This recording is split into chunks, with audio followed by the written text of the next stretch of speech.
আমি মোহাম্মদ আশরাফুর রুম, আমার YouTube channel নগর বাগান থেকে আপনাদের স্বাগতম। আমি আপনাদের মাঝে আজকে একটা নতুন ভিডিও নিয়ে হাজির হব। তার আগে আমি আপনাদেরকে অনুরোধ করব, যারা আমার এই ভিডিওতে নতুন তারা সাবস্ক্রাইব করে নেবেন এবং লাইক কমেন্ট ও শেয়ার করে সবার মধ্যে ছড়িয়ে দেবেন, যাতে পরবর্তী ভিডিও আপনারা অতি সহজেই পেয়ে যান।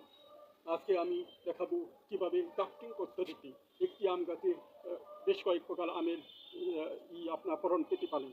আমরা আজকে এটা একটা মিয়াজাকি আম গাছ।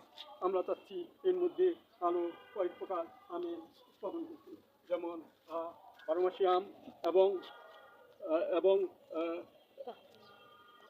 বানানা আম এর মধ্যে আমরা গ্রাফটিং করব।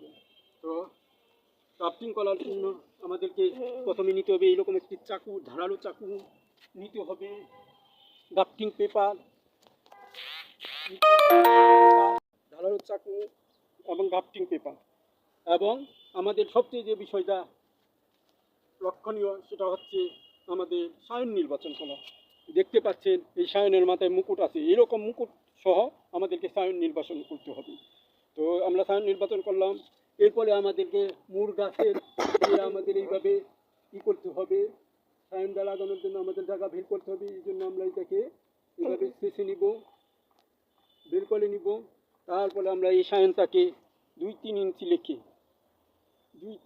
লেখে আমরা এইভাবে উভয় দিকে কেটে ফেলবো। দেখতে পাচ্ছেন আমি কিভাবে কাটছি, এক টানে কাটতে হবে, কোনো ঘষা মশা করা যাবে না। এতটুকু রাখার দরকার নয়, আমাদের এতটুকু হলেই হবে। দেখতে পাচ্ছেন আমি কিভাবে করছি, আপনারাও ঠিক এইভাবে করে নেবেন। এই দেখেন মুখটা আমরা কেটে দিচ্ছি, এই দেখেন কিভাবে করছি। এটা আমাদের এখানে সেট করে দিতে হবে, এমনভাবে বসাতে হবে যেন মূল কাছে এটা সেট হয়ে যায়। এক টানে কাটবে, উভয় দিকে আমরা করে দিলাম। এখানে এইভাবে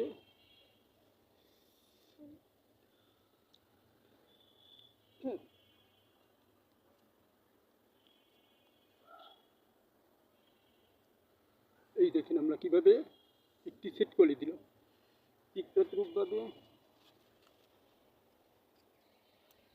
এইভাবে আপনারা এক টানে কেটে ফেলবেন। আমাদের উপরে 2 ইঞ্চি থাকলেই হবে, বেশি রাখার দরকার নয়। উপরের দিকে বড় 2-3 ইঞ্চি লাগবে, এটাও আমরা সেট করে দিচ্ছি। সেটটা করা আপনাদের একটু কষ্ট হতে পারে, কিন্তু একবার শিখে গেলে দেখবেন এইটাও কোনো কষ্টের কাজ না।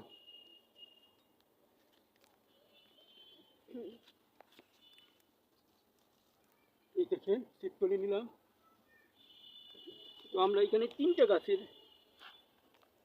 গাছের সায়ন নিলাম, যেন এটাতে 4 প্রকারের ফলন আমরা পেতে পারি।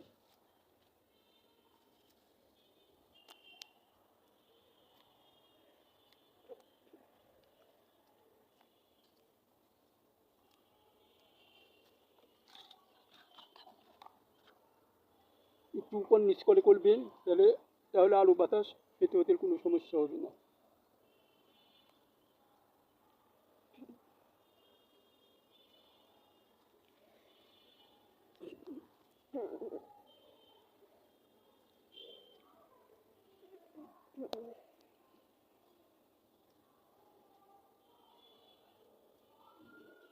এখন আমাদের যেটা করতে হবে, আপনারা কলা থাকলে কলা দিয়ে করতে পারেন, অথবা আপনাদের যদি ছাদে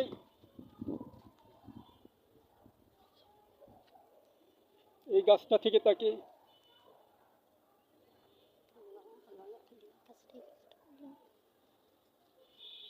এর কষ নিয়ে আপনারা এখানে লাগিয়ে দিবে, যেন এতে কোনো ফাঙ্গাসের আক্রমণ না হয়।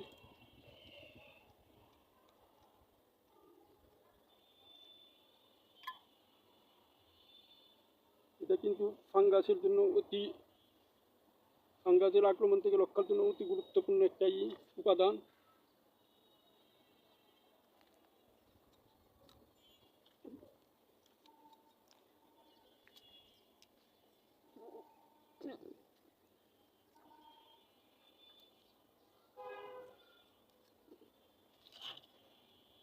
দেখছেন আমি কিভাবে দিচ্ছি।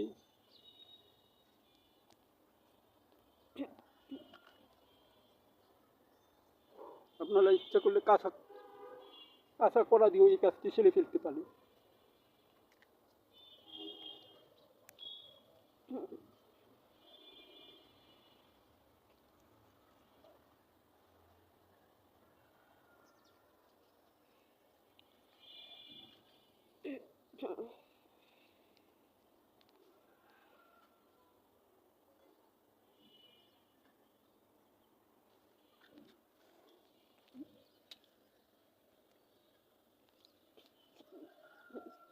দেখেন কীভাবে আমি শেষে লাগিয়ে দিচ্ছি, যেন পরবর্তীতে এখানে ফাঙ্গাসের আক্রমণ না হতে পারে।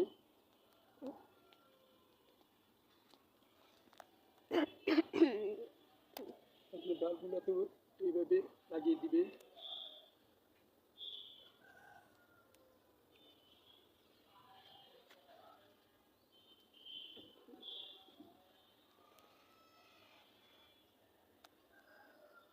এখন আমরা যে কাজটি করব, এই গ্রাফটিং পেপার দিয়ে এটাকে পেঁচিয়ে দিব। আপনাদের কাছে গ্রাফটিং পেপার না থাকলে পলিথিন দিয়েও কাজটি সেরে নিতে পারেন।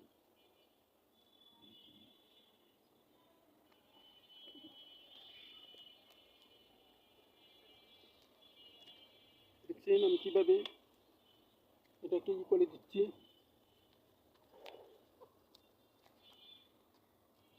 যেন কোনো প্রকার পানি এখানে না প্রবেশ করতে পারে।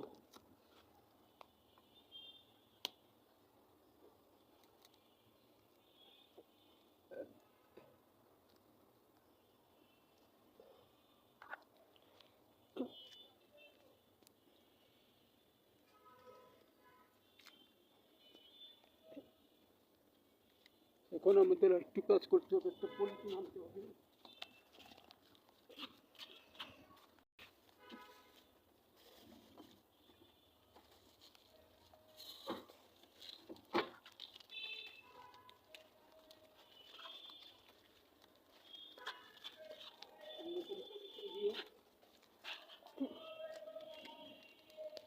ঢেকে দিতে হবে।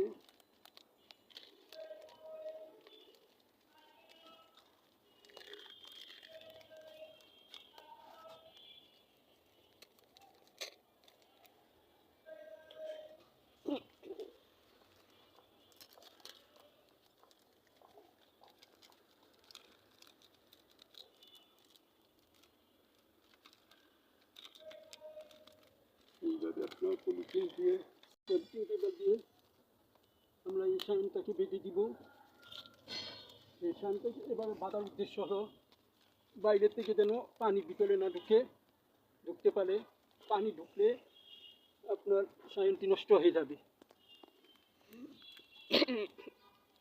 কারণ এখন খুব বৃষ্টি হচ্ছে, এই বৃষ্টির হাত থেকে রক্ষার জন্য সাইনটিকে এভাবে বেঁধে দিতে হবে। বৃষ্টির দিন না থাকলে আপনারা না বাঁধলেও এইভাবে হতো। এখন বৃষ্টির কারণে আমরা বেঁধে দিলাম এই সাইনটিকে। দেখতে পাচ্ছেন কিছু রকম আমাদের গ্রাফটিং হয়ে গেল। এখানে 3 প্রকারের আমরা 3 জাতের আমের সাইন নির্বাচন করে এখানে দিয়ে দিচ্ছি। এখন এটা আমাদের 4 প্রকার জাতের আম গাছ হয়ে গেল। ইনশাল্লাহ পরবর্তীতে আপনাদের দেখাবো আমাদের গ্রাফটিং সফল হয়েছে কিনা। সেই পর্যন্ত আপনারা আমাদের সাথে থাকুন। আল্লাহ হাফিজ।